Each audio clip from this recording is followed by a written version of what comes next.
Hello folks, this is Mike and you're here for another unboxing. I just want to use the general term unboxing and I feel like people are going to be like, it came in an envelope, Mike. I feel like that'll be the one comment I ever get on a video will be, why do you call everything unboxing? It's not a box. So, and unbagging isn't exactly right either. Unpacking, that's what I should go with.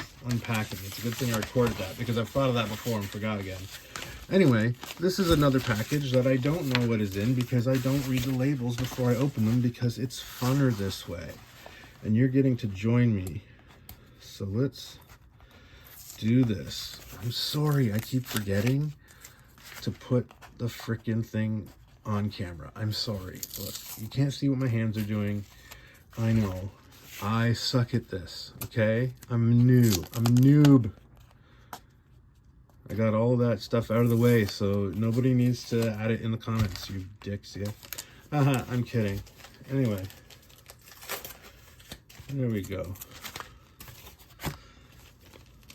It's funny. This is the most comfortable I've been so far with these videos, though, and everyone's probably going to be like, I think he's drunk or he's lost it. Anyway, sorry, I don't know why I started taking it out of the bag before I even saw which one it is. You know that I have. I got a great deal on this on eBay. Marvel Comics Presents, number 18. Some people don't consider this a key issue. It's not officially considered a key issue. But you know what? I say it is. This is the first issue where She-Hulk talked to the audience. This was the first time they experimented with doing something different with She-Hulk. I think in her original comic series, when it ended, I think the criticism may have been that it was written the same as the Hulk, just with a girl. So I think they decided to do... This is where they decided to start going in a different direction with the character. And I believe it worked for that character at the time. And has, you know, it's added to the kind of mythos of the character and kind of helps separate her from the Bruce Banner Hulk character that people are more familiar with. Anyway, so this is the first issue where She-Hulk talks to the audience. And I got a great deal on that on eBay. So many thanks. And great shipping, sturdy. I find I'm learning a lot about my own packing by seeing how other people do it, because I used to not tape the boards together.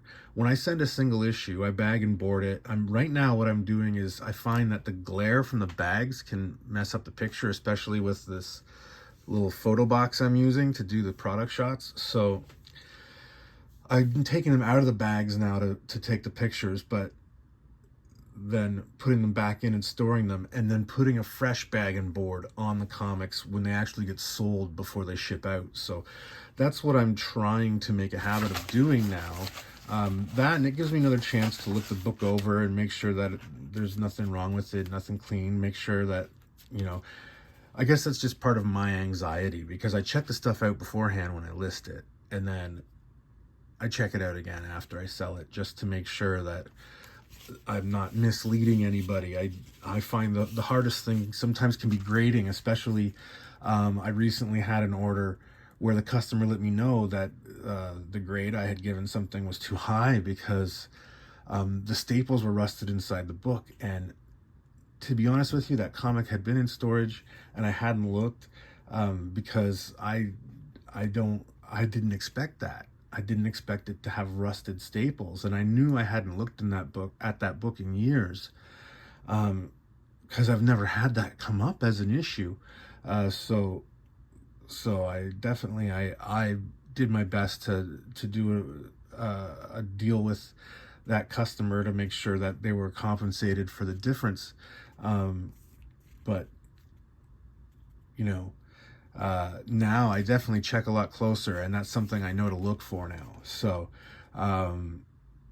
that is something that I double check now all the time, because the last thing I want to do is be dishonest about the quality or the grade of something that I'm selling to somebody else who's a fellow collector too. That's not what I'm interested in or I am about.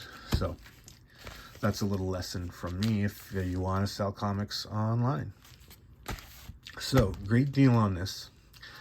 And as for what you can get in my store, it's been in the background here all along. This, my friends, is an original sculpture done by myself, fired in a kiln, made out of clay, hand painted and glazed. I did all the textures, all the fur and stuff on this. It's quite hefty. It's like the weight of a shot put. You could knock someone out with this. And this is my sculpture of the mythical Sasquatch, Yeti, Bigfoot, the Alma, many other things. I'm a nerd of many and all things. So mostly vintage 80s and 90s stuff, because that's my era, although there's a lot of good 70s and 60s stuff too, and there's a lot of good modern stuff too. It's just that since I grew up in it, I've got 30 years of experience with it or more. Well, I mean, I'm older than that. I'm in my 40s, which I shouldn't act like I'm bothered by. I'm not. But yeah, this was hand sculpted by yours truly, fired in a kiln after I painted it and glazed it, and that is going to be available on the store. I'm going to be listing all of the sculptures that I've done. It looks like there's a little chip in his glaze. Damn. I think I might have done that in moving them. It's one of the biggest problems is that they're so heavy and brittle, and you just got to try not to be rough with them or move them, or they're all packed together right now as well. And so I'm gonna have to separate them because clearly the padding isn't doing enough. I'm sure that's a new chip in the glaze right there. Well, that'll be reflected in the price when it gets up on the store. But anyway, there he is. Homo Sasquillus, maybe that's what the scientific name should be for a cryptozoologist he used to describe Bigfoot. I don't know. What do you think? Anyway, I sculpted that, and you can buy it in my store. Thanks for watching. See you later.